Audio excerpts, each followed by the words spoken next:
Chapter 8. And the Lord said unto me, Take you a great tablet, and write upon it in common script, The spoil speedeth, and the prey hasteth. And I will take unto me faithful witnesses to record, Uriah the priest, and Zechariah the son of Jeberechiah.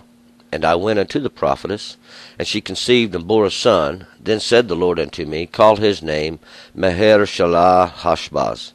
For before the child shall have knowledge to cry, My father and my mother, the riches of Damascus and the spoil of Samaria shall be carried away before the king of Assyria.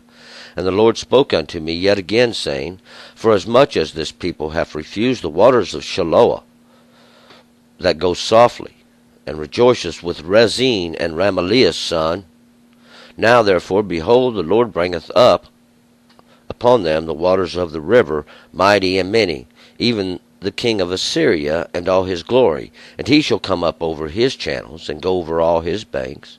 And he shall sweep through Judah, overflowing as he passes through. He shall reach even to the neck, and the stretching out of his wings shall he fill the breadth of the land. O Emmanuel!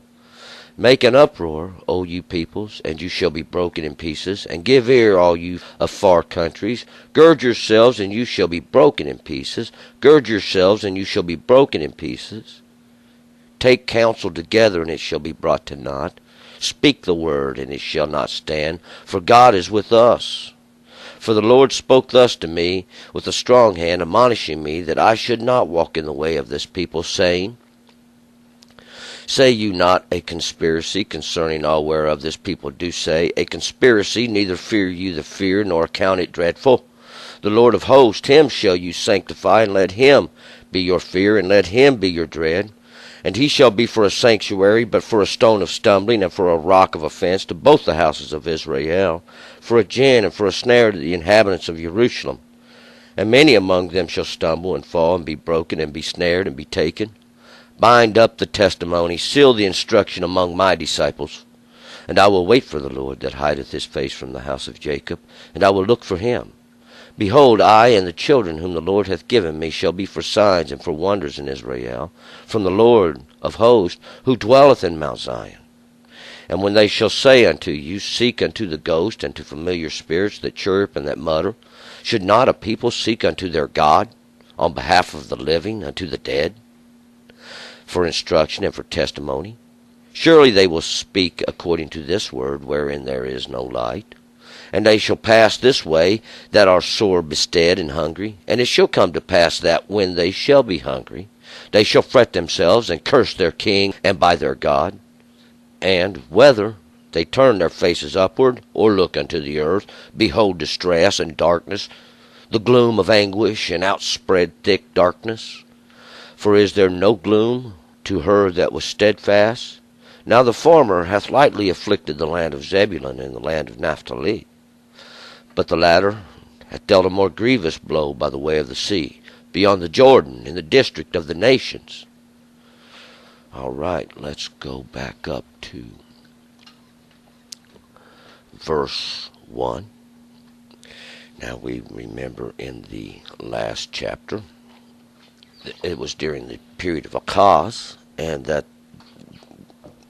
Isaiah had went down to meet Achaz there, him and his son, Yeshub, and they had given him the message that God had sent to Achaz, this one who God has taken hold of. And they told him to ask for a sign, and he didn't want to ask for a sign. So God said, I'm going to give you a sign. He said, a young woman shall bear a child. And we ain't going to argue whether this young woman was a virgin before she got in the way of motherness. This would not be important, because in order to bear a child, she would no longer be able to be a virgin. But the son, Emmanuel, it has been interpreted God is with us, or in the midst of us is the mighty one, is how it is really interpreted, was prophesied to come, And we're going to get a little more about this Emmanuel as we go through. But yeah, I know that a lot of people are interested in this. But before the child shall know to refuse evil or choose the good, we're going to find out that now the king of Assyria would be coming in. This would be the king of the Asher, this king of this altar, even this alternative altar, I call it. And in order to verify this, all we have to do is simply go read the 17th chapter of 2 Kings, and it will verify every bit of this. But we're going to pick this up in verse 1. And the Lord said unto me, Take you a great tablet, and write upon it in common script. The spoil speedeth, and the prey hasteth. So now the words come to Ishaiah, and he has told Ishaiah, write this down in common script so anybody can understand it, on a great tablet or in a book. 2. And I will take unto me faithful witnesses to record Uriah the priest and Zachariah the son of Yeberechiah. And we're going to see now that Uriah is this God's fire, and Zachariah, God remembers, and I don't know if you remember this story now. This would be in Kings, 2 Kings as well, when God begins to remember. Now, remember, your sin has come up into his face. You have caused him to remember.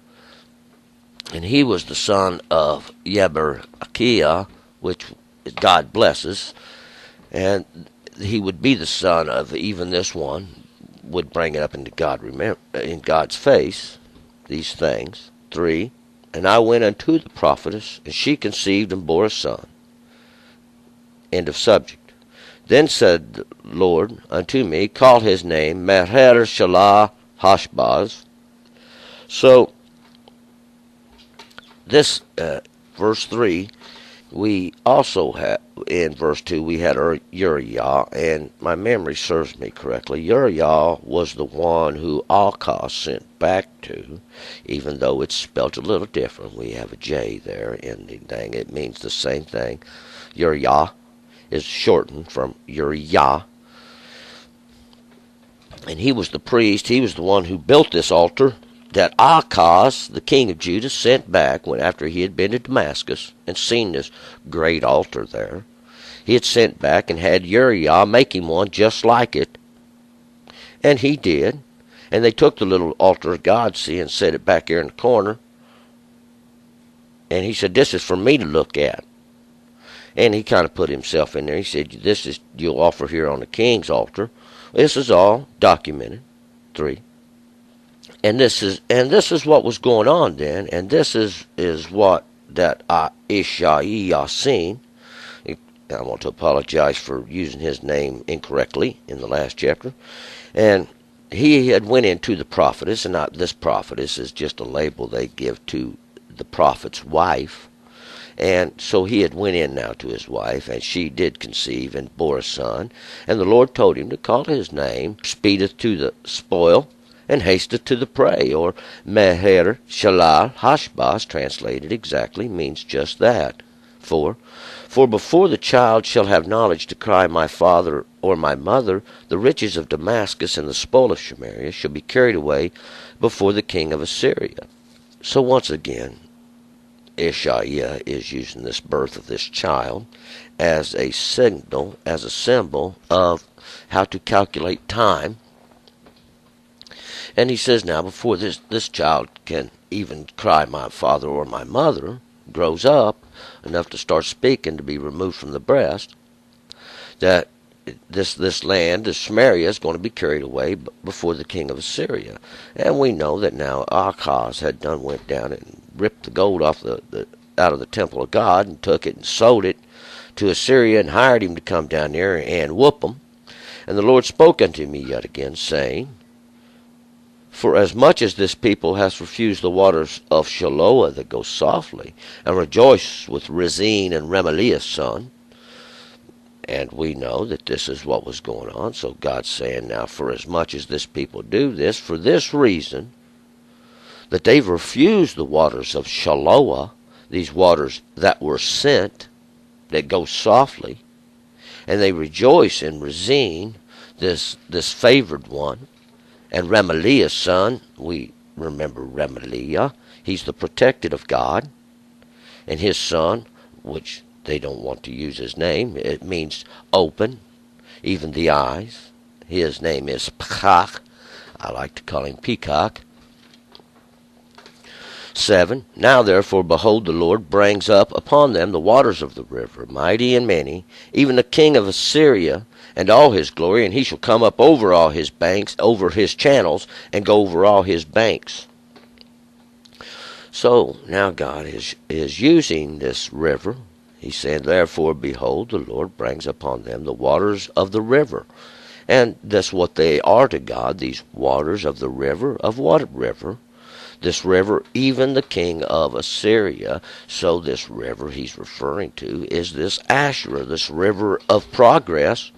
God's going to bring upon all the earth, and we can see that's exactly what he did. And even this progress in the other way, this in backwards even, this Asher they had made, this step up, this altar even, and we're going to find out what it's all about, this altar, this little step they make as a witness against them.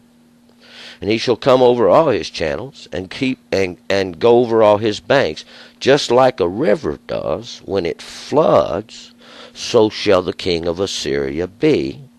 And so it is. 8. And he shall sweep through Judah, overflowing as he passes through. He shall reach even to the neck, and the stretching out of his wings shall fill the breadth of your land. O Emmanuel, oh, in the midst of us is the mighty one. See, because this Emmanuel, we're going to find out, when the mighty one gets in the midst, there's punishment. See, that's what it's all about.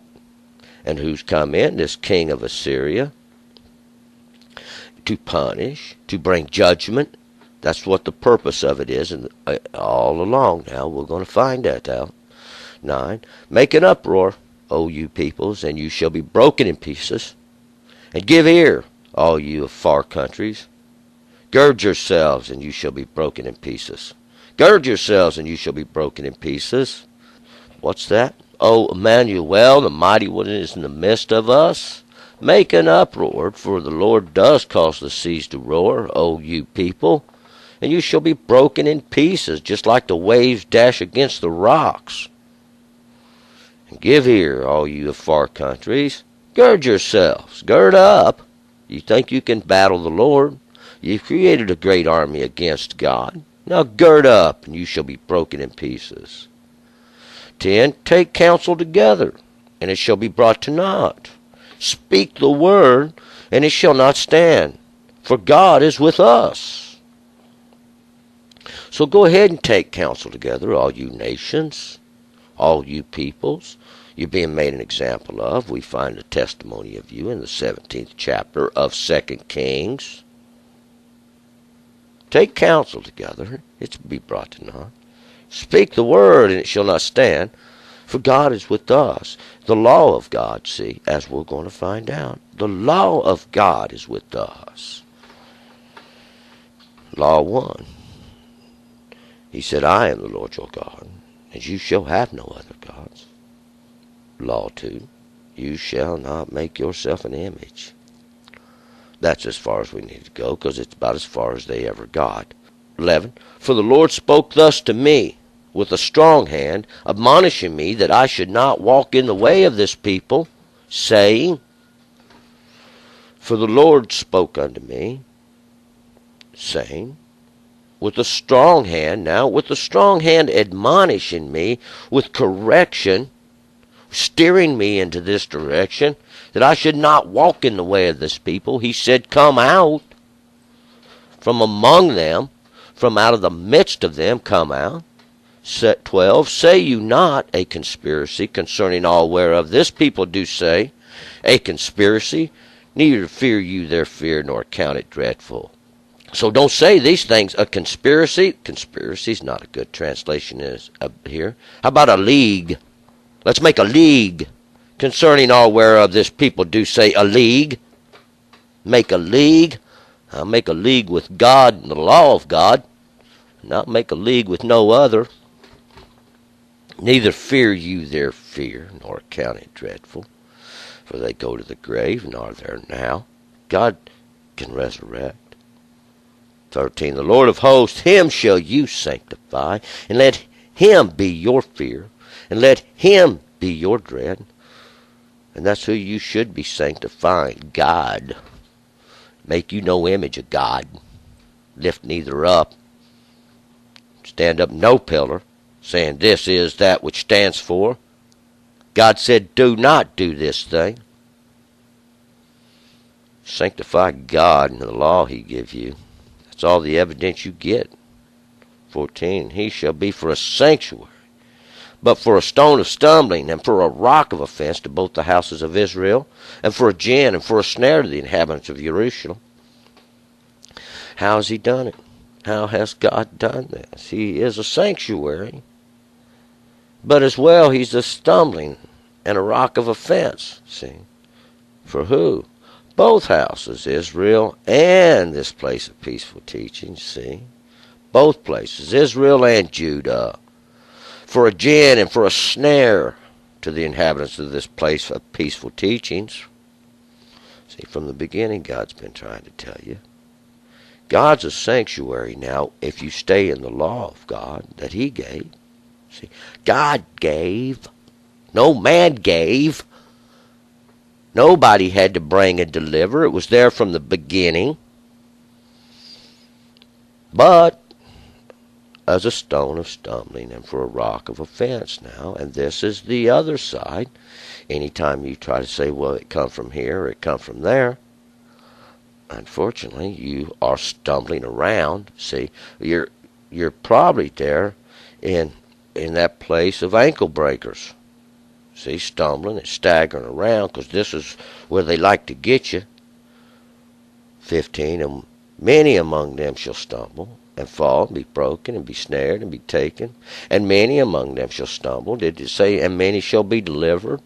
No. It said, many among them shall stumble and fall and be broken and be snared and be taken. What? Taken in confusion, snared by the lying tongue of a man, broken against the rock of God. Why? Because you stumbled and fell. That's what happens when we get in there into that land and we start hanging out with these guys that don't know nothing. 16, bind up the testimony, seal the instructions among my disciples. So bind it up, seal it up. What? This book he just wrote. Seal up the testimony. Seal up the instructions. What's the instructions? Be obedient to the law of God. Sanctify God.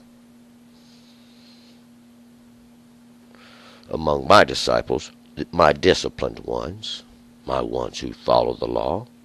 And we're going to find out about them. See, those that stay steadfast and follow the law of God. 17, and I will wait for the Lord that hideth his face from the house of Jacob, and I will look for him.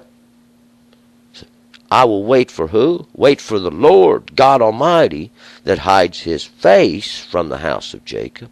I will look for him. Not these examples that men give. Because 18, behold, I and the children whom the Lord hath given me shall be for signs and for wonders in Israel from the Lord of hosts who dwelleth in Mount Zion. And this word Ishah is talking about him and his children that he has bore. He has bore them unto God and named them now according to what God has talked about. And he's talking about his son now, this one, Maher Shalal Hashbaz, this that speeds to the spoil and hastens to the prey. 19. And when they shall say unto you, seek unto the ghost and the familiar spirits that chirrup and that mutter, should not a people seek unto their God on behalf of the living and to the dead?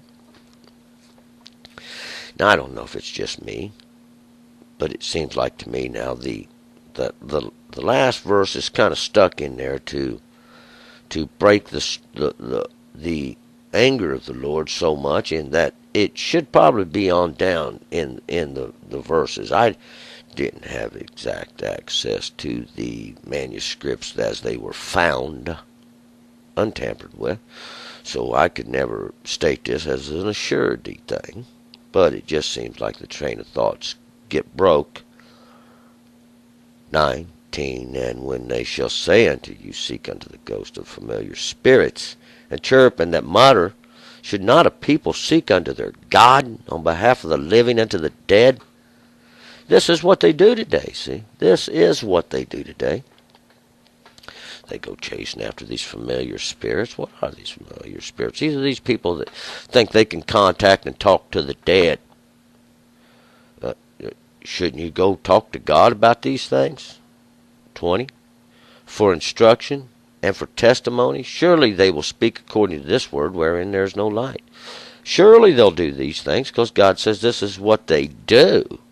Degradation of society. God is not present, but the Mighty One is present in judgment. See, the judgment. O Emmanuel. 19. And they shall pass this way that are sore bestead and hungry.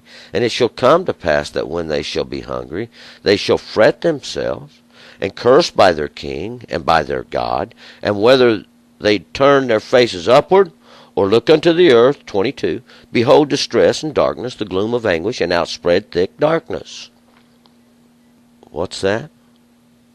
Yeah, you will pass this way. Pass what way? Contacting these familiar spirits, going under these other places. That you want somebody who can talk to the dead, who couldn't tell you nothing about tomorrow because they're dead. See, they're dead. But God knows everything. He knows yesterday, today, and tomorrow, because God's the same and always will be. But we're going to find out they will pass this way, and they shall be hungry, and this is why they do this. Nobody's feeding them. Nobody has enough knowledge to teach the Word of God. Nobody can understand it. Why? Well, they want to twist it around. They want to try to make some money off of it. And anytime you do that, we're going to find that God is going to take away all your understanding. And they'll curse their king. They'll curse by their king and by their God. Because this is what they're going to do. See, they can't get out of it. God is going to bring them down and mash them into the ground.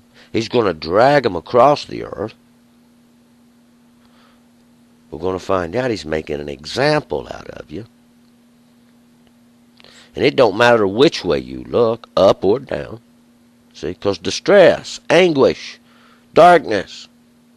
See, God has brought great darkness now. But we're going to find out. For 23, for is there no gloom to her that was steadfast?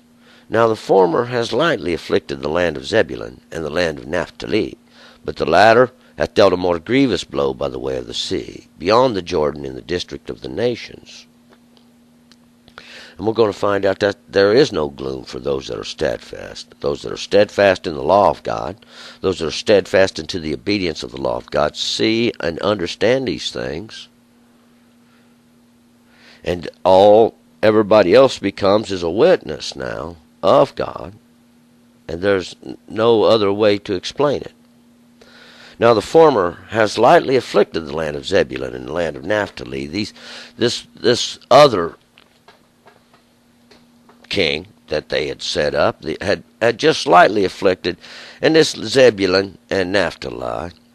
Zebulun is the exalted, and Naphtali is this wrestling, even this place of twistings. But the latter hath dealt a more grievous blow by the way of the sea beyond the Jordan. And this Jordan always represents these waters that descended down, even down from the throne of God. These are the truth and understanding that comes. But over in the district of the nations now, and these were all the nations that as they were viewed, the latter one has dealt a more grievous blow. And we can go back and read chapter 17 of 2 Kings and know exactly what God's talking about, this latter one, because we're going to find out now down there at the end of chapter 17 of 2 Kings that it tells us exactly what's going on, and we'll go read it. So these feared the Lord, and served their graven images, their children likewise, and their children's children, as did their fathers, so they unto this day. See, because we'll find out at that time they were imputing these things of God unto their image, and they was causing everybody to go astray, and their children's children had done this, and it had been done for so long that it was uncorrectable. And this was a great judgment of God, and we're going to find out the great example even at the end time of this very same thing. And this is the latter we're talking about that dealt a more grievous blow even to all the nations, who we're going to find out at the end have to take this and bear this up. All right, we're going to move on to chapter 9.